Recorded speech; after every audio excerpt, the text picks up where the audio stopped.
Le Conseil national de la communication a engagé une certaine tournée de médias depuis quelques semaines. D'abord au niveau de Yaoundé, mais également Douala. Ce matin, nous posons la question sur la table au regard de certaines revendications, mais également au regard d'une certaine crise entre le Conseil national de la communication et certains médias au Cameroun. Nous allons essayer de comprendre si ce Conseil national de la communication est dans une logique de vouloir museler les médias exerçant au Cameroun. Avant de passer la parole au communicateur du CNC qui est sur ce plateau, c'est une option. Je voudrais d'abord passer la parole à ceux qui ne font pas partie du CNC pour qu'ils puissent nous dire ce qu'ils pensent de cet organe régulateur au niveau de la presse au Cameroun. Je commence donc par Adamou Koupit, qui, ce n'est pas un secret, il est comme Onangini, le professeur, un grand ami des hommes de médias. Alors, quel est le regard de manière générale, honorable, que vous jetez sur le Conseil national de la communication quant à son travail, à ses missions, à ses prérogatives? Bon, merci. Je crois que depuis la mise sur pied de cet organe de régulation du secteur médiatique dans notre pays, on peut apprécier son fonctionnement et son rendement en fonction des acteurs qu'on met là-bas. Et nous avons vu que depuis le célèbre Peter Isoka jusqu'à aujourd'hui, mon avis personnel est que cet organe de régulation glisse vers l'organe de répression. On vit des sanctions presque chaque mois et parfois pour des motifs qui ne peuvent pas être justifiés autrement que celui de museler la presse. Parce que lorsque on sanctionne un modérateur de débat politique pour ce que son invité aura dit sur le plateau, sachant qu'il s'agit d'une émission directe. Moi, je suis invité ici, et tout ce qu'on m'a fait savoir ce matin, c'était les différents thèmes qu'on va aborder. Tout à fait. Ni le modérateur, ni le promoteur de cette chaîne de télévision ne sait ce que je vais dire sur un sujet, sur l'un ou l'autre sujet. On ne comprend donc pas pourquoi on arrive à ce genre de sanctions, où on sanctionne le média, on sanctionne le modérateur, on sanctionne le DP, on sanctionne parce que un invité aura dit des choses. Nous avons l'impression que CNC n'arrive pas à se mettre à la hauteur, à prendre la mesure de son rôle et de comprendre que si il n'a pas la capacité de se démettre du joug des politiques, il ne pourra jamais faire son travail objectivement.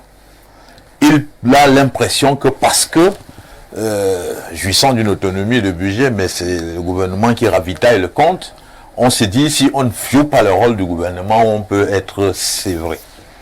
Et j'ai l'impression qu'on se comporte un peu plus en défenseur des positions du gouvernement qu'en défenseur de la liberté d'expression et de la liberté de médias. La deuxième chose, c'est que si un organe de régulation veut effectivement travailler pour cimenter l'autonomie de la presse au Cameroun, on aurait déjà vu quand même des pas marqués vers la facilitation de l'obtention de licences d'exploitation des chaînes de médias.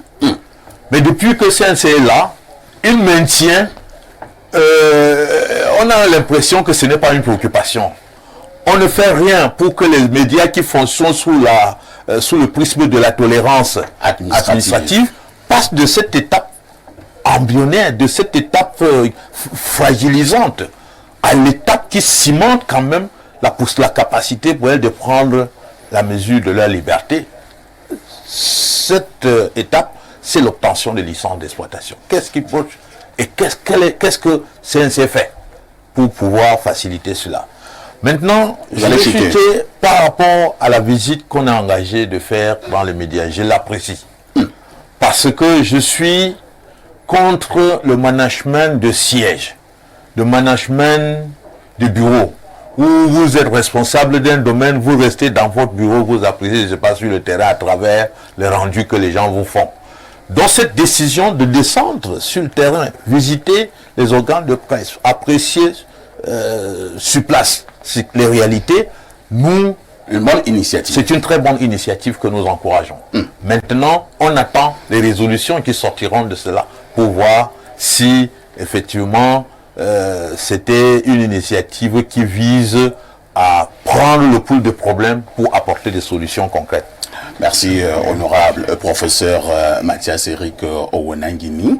Le Conseil national de la communication est donc descendu sur le terrain en visitant certains médias au Cameroun. Si certains peuvent être d'accord qu'il fallait un organe régulateur pour un domaine aussi sensible que celui de la presse, à contrario, ils sont également nombreux et je pense que Koupit l'a dit tout à l'heure, on a la nette impression, ce n'est qu'une impression, que le CNC, au-delà d'être un organe régulateur, est plutôt un organe de répression qui est là pour défendre les intérêts de l'ordre gouvernant. C'est une vision trop simplifiée. Le CNC, en tant qu'organisme public, a des missions de régulation de l'espace communicationnel. Tout à fait. Et ces missions-là sont tout à fait fondées. L'espace public doit être régulé pour qu'il ne devienne pas un lieu conflictogène avec des répercussions sur la cohésion et l'ordre de la société, dont le principe d'une régulation de la communication n'est pas une mauvaise chose en soi. Maintenant, la régulation a plusieurs expressions. Oui.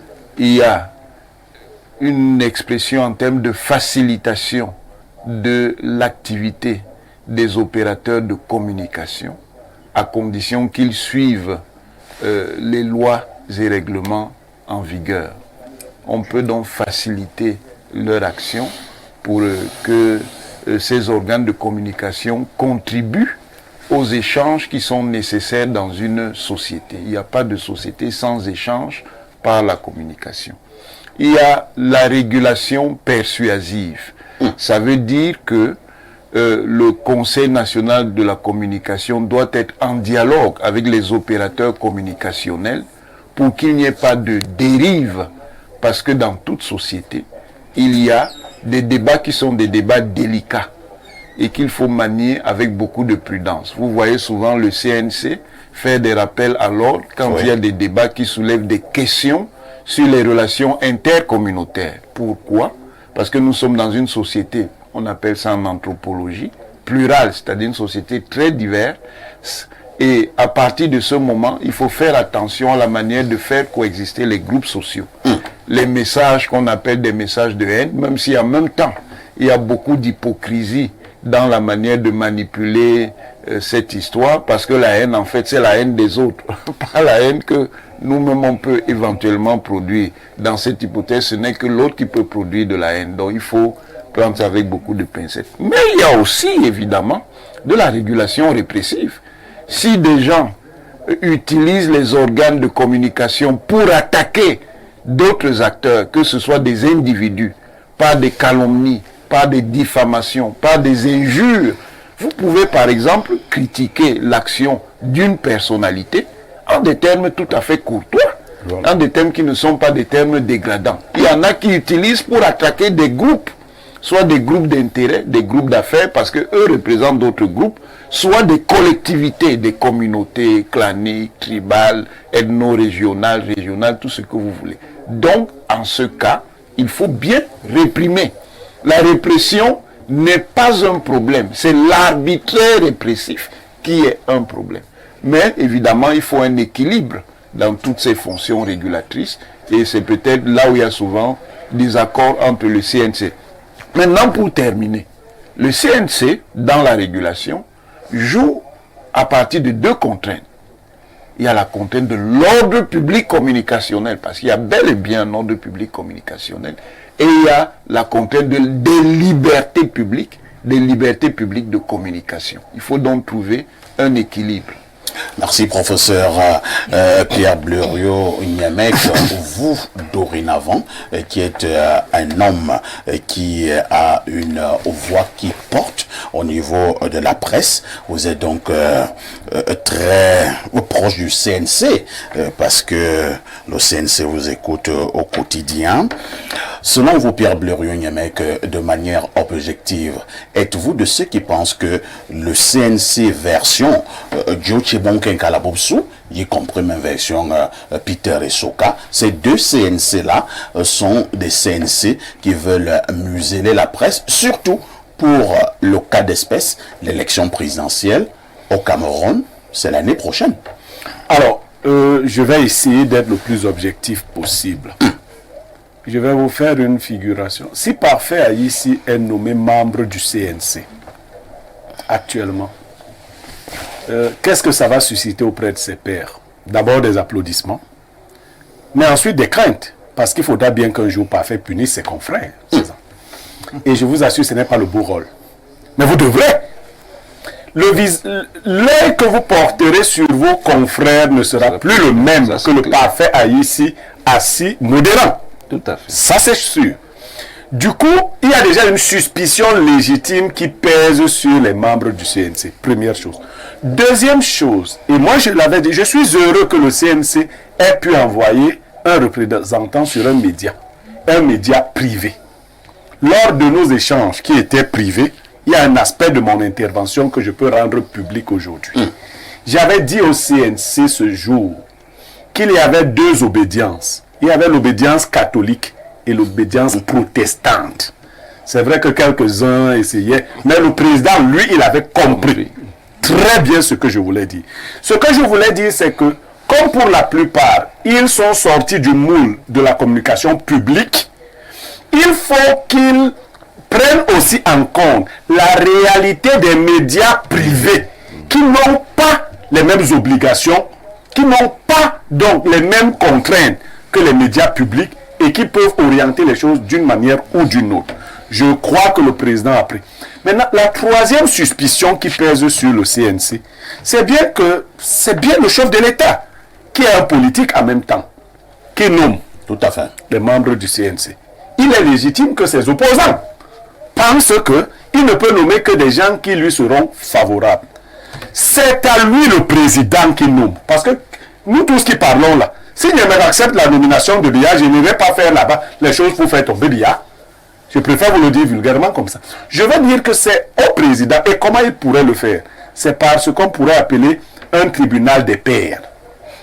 Il faudrait, je n'ai rien contre les présidents qui sont là, mais il faudrait que ces gens soient l'émanation de la profession, des professionnels eux-mêmes de manière directe. Cela permettrait de réduire la suspicion. Maintenant, au niveau du travail au quotidien du CNC, je veux dire aux autres communicateurs, journalistes et autres, le CNC joue véritablement le rôle d'une force tampon pour que des coups qui auraient pu toucher directement les journalistes et de manière très violente ne les touchent pas. Mais je vais dire là où le CNC ne va pas jusqu'au bout. En vous accusant au CNC, le risque que vous avez, c'est d'être suspendu, d'avoir une... Mais les personnalités auraient aussi pu emprunter d'autres voies. En fait, nous demandons à la fois la dépénalisation des délits de presse. Si nous devons dépénaliser, il faudrait bien qu'il y ait un organe qui nous encadre. Il ne faudrait pas que nous allions vers le libertinage. Parce que vous savez, des confrères ici. C'est même à tort qu'on les appelle des confrères, mais normalement des confrères. On mettrait un trait d'union entre des frères. Vous avez donc des confrères qui, s'ils avaient toute la liberté de faire ce qu'ils veulent faire de leur micro, alors le micro pourrait tuer bien plus que le glaive. Il faut que le CNC, en allant vers cette situation de dépénalisation des délits de presse, protège aussi suffisamment les journalistes. On a encore des personnalités qui font attraper les journalistes au quotidien. C'est-à-dire, Niamegma, énervé, Maïdadi, allez, on a un cousin qui est colonel, on t'attrape. Non, il faut que le CNC renforce la sécurité. Lors de l'échange avec le CNC, Le président nous a parlé de quelques épisodes de cette nature, mais ce n'est pas suffisamment visible. Je vous assure, si vous êtes du côté des journalistes, ils vont se sentir plus en confiance. Et si vous vous appuyez sur les vrais professionnels qui servent déjà de modèle, parce que quand le CNC, c'est ma chute, ridiculise les grands professionnels, parce qu'il arrive que vous ridiculisiez les grands professionnels, ça arrive. Quand vous les ridiculisez, que feront les tout petits à l'égard des grands? Je crois quand même que dans toutes les professions, dans tous les métiers au monde, même dans le corps, je prends des ordres comme l'ordre des médecins, le reproche qu'on fait à un professeur de médecine n'est pas le même reproche qu'on fait à un jeune médecin. Je veux dire, c'est pas parce qu'il est mon ami. Si on traite parfait ici, comme on traite un débutant, ça décrédibilise. On ne va pas seulement vous respecter parce que vous êtes déjà du CNC, mais ceux qui ont déjà fait leur classe, il faut leur donner la possibilité de donner des exemples et des modèles. Et eux-mêmes doivent être des modèles pour... Ils ne doivent plus faire. Et ça, le CNC doit prêcher dans cette chapelle-là. Il y a un journalisme à gage aujourd'hui. Et il est inadmissible que vous voyez cela. Vous les connaissez. Même lorsque les autorités judiciaires et autres font des enquêtes sur nous, on sait qui sont les journalistes à gage. Ne les mettez pas sur le pied d'égalité avec des journalistes qui font leur travail et qui, humainement, peuvent avoir des moments où ils vacillent. Ça peut arriver.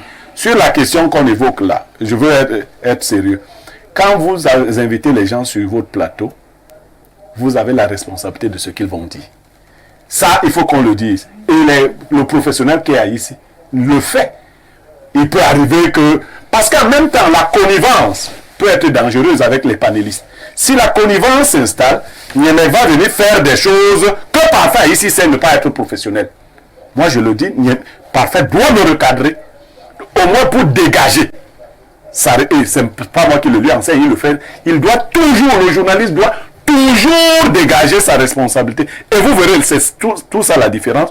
Une fois que vous avez dégagé votre responsabilité, comme M. Aïssi le fait très souvent, le reste qui est dit ne peut pas vous être imputé.